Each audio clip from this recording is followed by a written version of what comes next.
number one, as individuals. Over 40 years ago, they threw caution to the wind and they relocated to the Parry Peninsula and took a big chance and recreated a whole haven of creativity inspired by the physical landscape. And they were role models for many more artists that have gone down the same journey and saw that it was possible.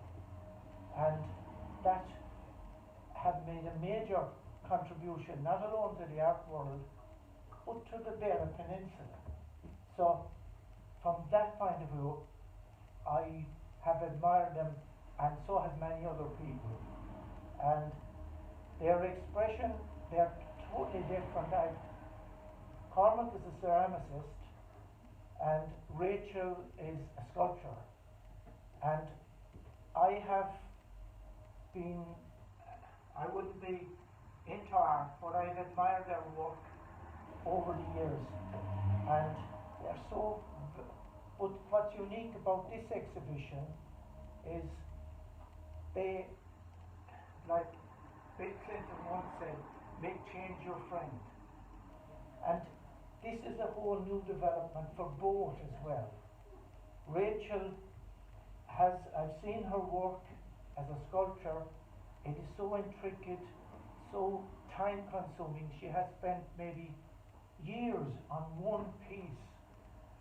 And what she has done here, she says herself that basis of art, the basic of art is drawings.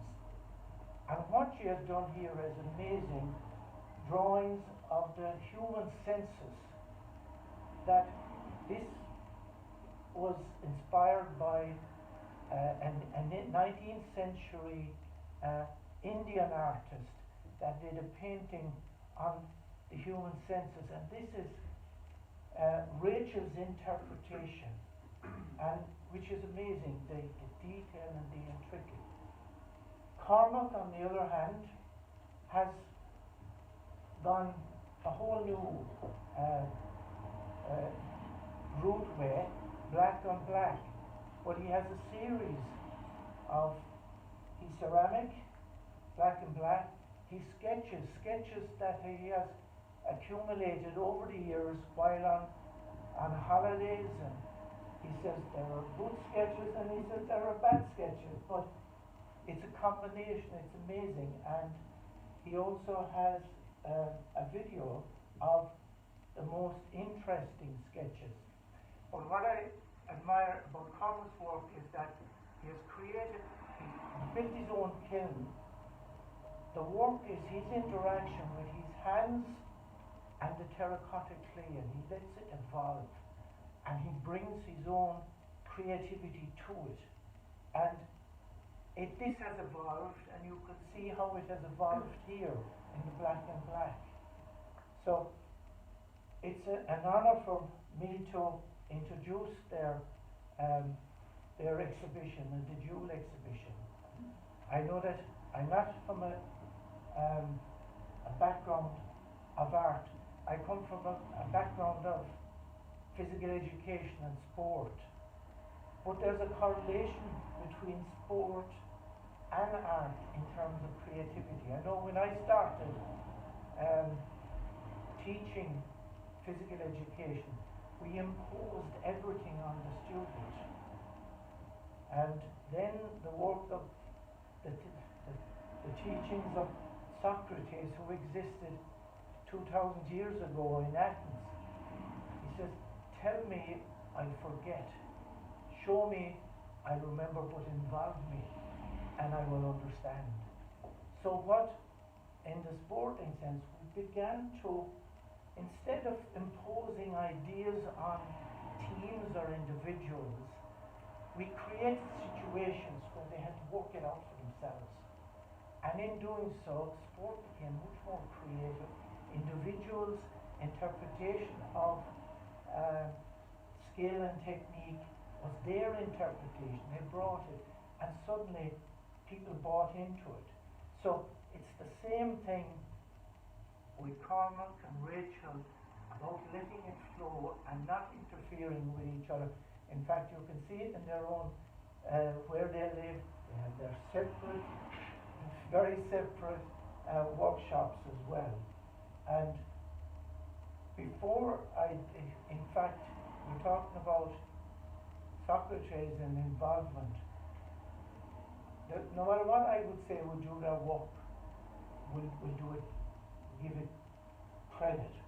So what Rachel and Cormac have agreed to do is to get you involved, to you find out what inspired them, anything you want to know about their work. They're willing to take questions from you, and otherwise it's from the top down. That doesn't work. It has to come from you. And before I finish, I'd like to compliment Rachel and Robert and Lucy for setting up this amazing gallery. There are three processes in art. You have the artist, you have the gallery, and you have the public. Without all three, art will not survive. People won't make a living.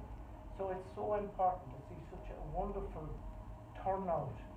And I'd like to thank everybody for coming, and I look forward to involving you now if you have any questions for both Rachel and Cormac.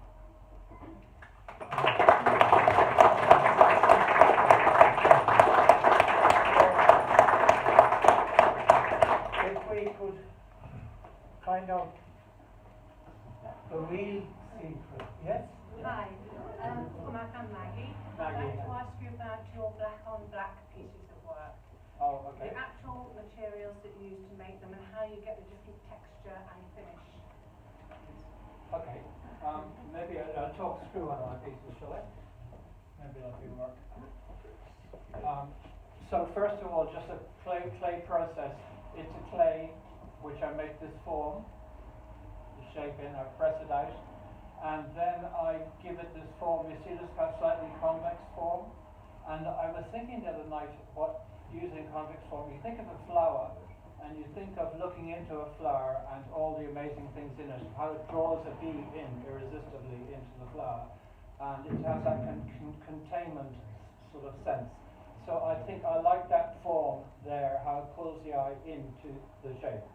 And also you notice I don't use mechanical wheels or anything like that, I do it by hand.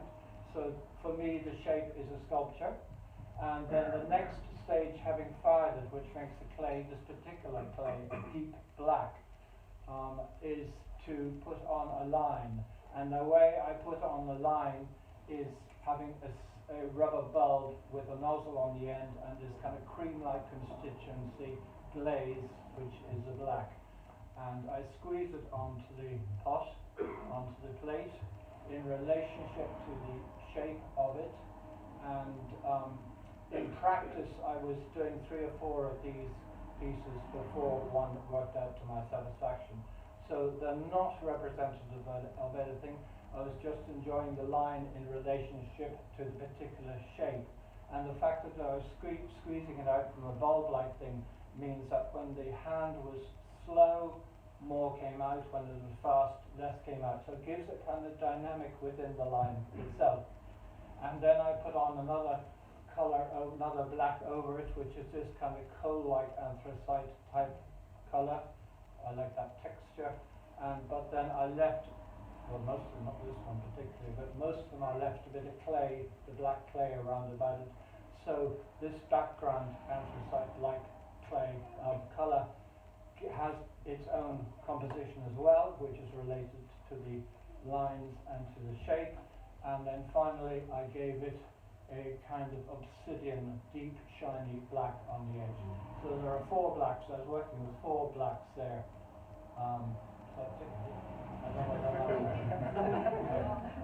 Try that at home. I could ask a question to you, Rachel. Maybe privately you could go further, but right now, it seems to me that all that pencil work takes an immense amount of hours. Yeah. How do you keep to one idea held in your mind over what must be weeks and maybe months ago? Months. And how do you stay to the one concept and hold to it? I haven't even questioned myself as to how. That's what would puzzle me now. I think I'm like the slow food movement. Mm-hmm. I think I'm a slow food artist, a slow artist. Everything I do takes a long time. So in terms of holding my attention to something, I don't know that I ever question that. It's just the way my mind works. And would you get any fatigue over the weeks? Would you get fed up with it once in a while? Well, I think, yeah, probably. In the way that, in that, I think, I don't know, I was thinking about what keeps an artist going, what keeps you going the other day. I think maybe because we were talking about possible fashion. And I think a bit more, it's like there's an ongoing conversation that I can't quite hear, often in the brain. Almost like I'm eavesdropping on myself. And that's been going on for a long time. And every now and then I can hear something. I can actually hear a bit of the conversation.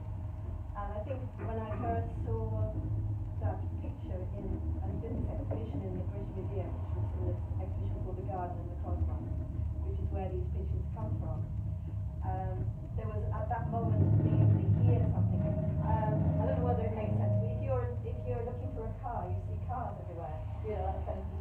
There's something in you picks up. And I don't really know quite what my background conversation is going on all the time in my head. Every now and then something comes up so loud and clear, and there's no question of arguing with it. So then it's just putting in draft, putting in the work. And sometimes it takes a year, sometimes it doesn't. But and sometimes it feels like I'm out of the inspiration, and sometimes I'm in it, and it's like the momentum has already been generated by that kind of moment of this is what I got to do next. It's part of some ongoing dialogue that I'm having with myself. Is it that it's the passion and a labour of love?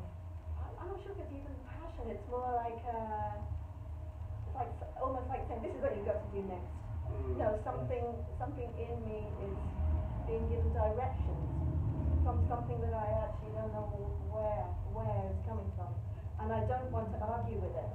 It's like, I don't know, other artists here might feel like this. And then some people say, they talk about the muse, don't argue with the muse or something. I'm never sure quite what the muse was, but I know about that feeling of don't argue with something once it's alighted. There's something that's alighted, they run with it. And sometimes that can be a poem, or it can be another painting, or it can be something that I listen to, or some other something. But then I try not to argue with it, however long it's going to take. I just made a dress out of kelp, and that's taken me also, months and months of stitching 3 weeks together. And it does take a long time, but I don't argue with the time process. I think I have the gist of what happens. The idea gets into you, and then you stay with I it. just have to stay with it. I think that's the bit that I don't want to argue with. Once you, it's like, what am I trying to lost myself now? The graft is staying with it. It's like staying with it and seeing it through. Yes, very good. Very good. Can we have another question for Cormac and then one for Cormac? Sorry, can I ask you? Yes, please. Hello. Is there, this might be a really stupid, first of all, thank you so much. It is a stunning exhibition and Thank a you. beautifully sensuous exhibition, and it's just congratulations to all Thank you. involved.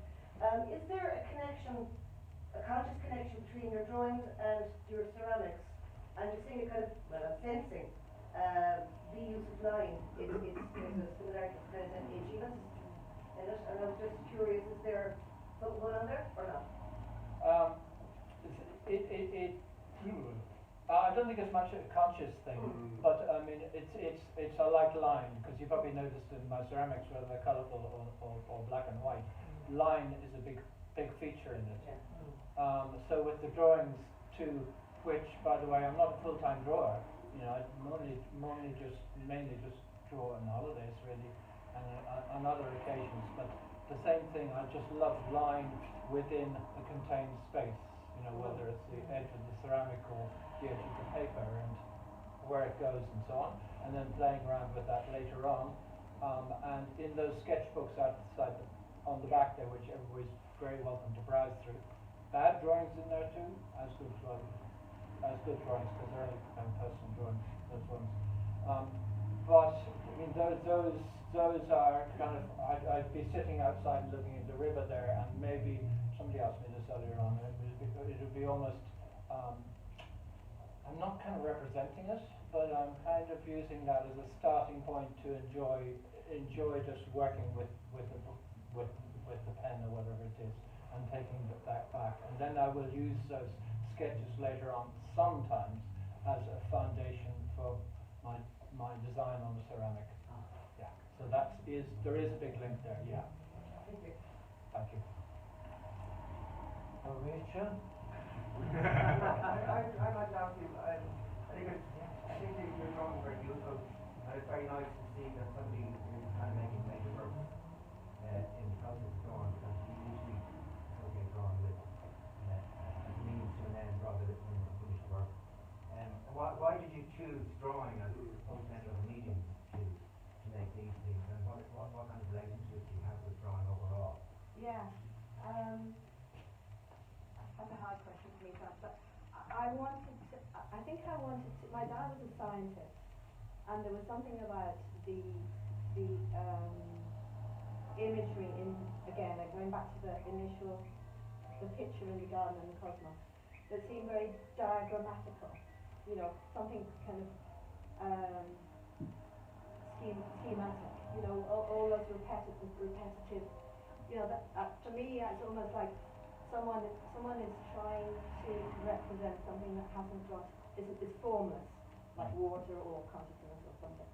And so I think the pencil was me looking at something that was both kind of meditative but also a little bit diagrammatical, a little bit scientific, like a kind of a diagram or a map, or I couldn't see how I could, because I did do a 3D piece as well, which is a link to this, which is a massive cast paper thing.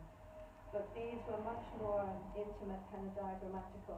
And I think for me it was like the medium is always important for me, like what materials I choose in relation to what the subject is about. And I think it was something to do with a combination of softness, a kind of meditative quality, and also this feeling of trying to make a diagram, which incorporates these 19th century diagrams of the sense, because the senses in the diagrams and the senses in this picture are from 19th century medical journals. So I wanted to get a quality of that, you know, that 19th century scientific, beautiful, you know, those lovely, beautiful elements. And then that, whatever you could say, the sixth sense, you know, this sense of awareness or consciousness. And I think that it was to do with that, trying to bring those two things together, the softness, the quality of that, and also the diagrammatical, that made me want to choose something very flat rather than gridding, and use pencil, something soft, rather than kind of ethereal. No. Yeah, you answered that first question very well.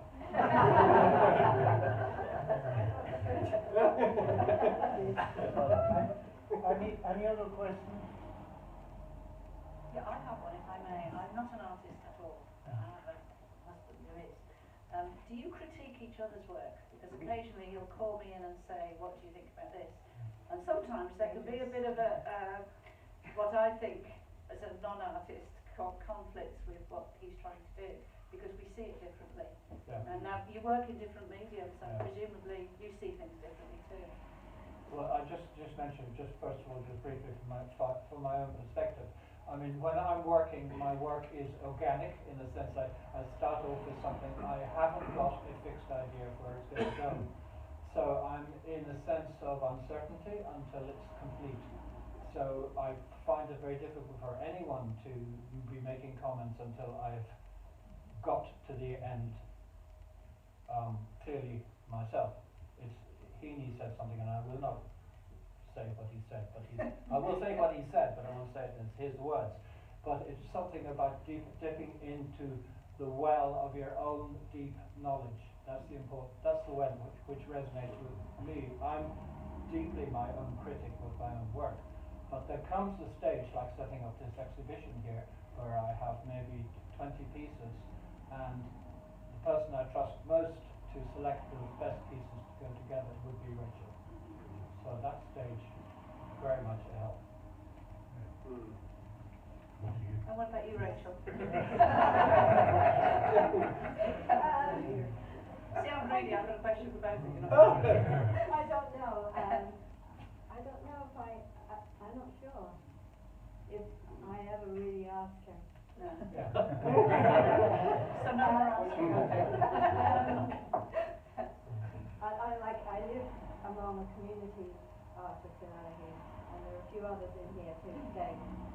And I think I'm always a bit relieved if I hear someone like Charlie might say, that was a cracker, who would be doing special like a pen.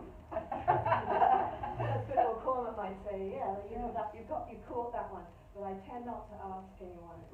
Rachel, that's why you've been together so long. And why I'm not an artist. I tend not to ask their opinions too much. Thank you. Yeah. So I'd like to thank you for your involvement, great questions, and I've learned a lot about the inspiration as well that created the exhibition. So I hope you enjoy it and dig deep.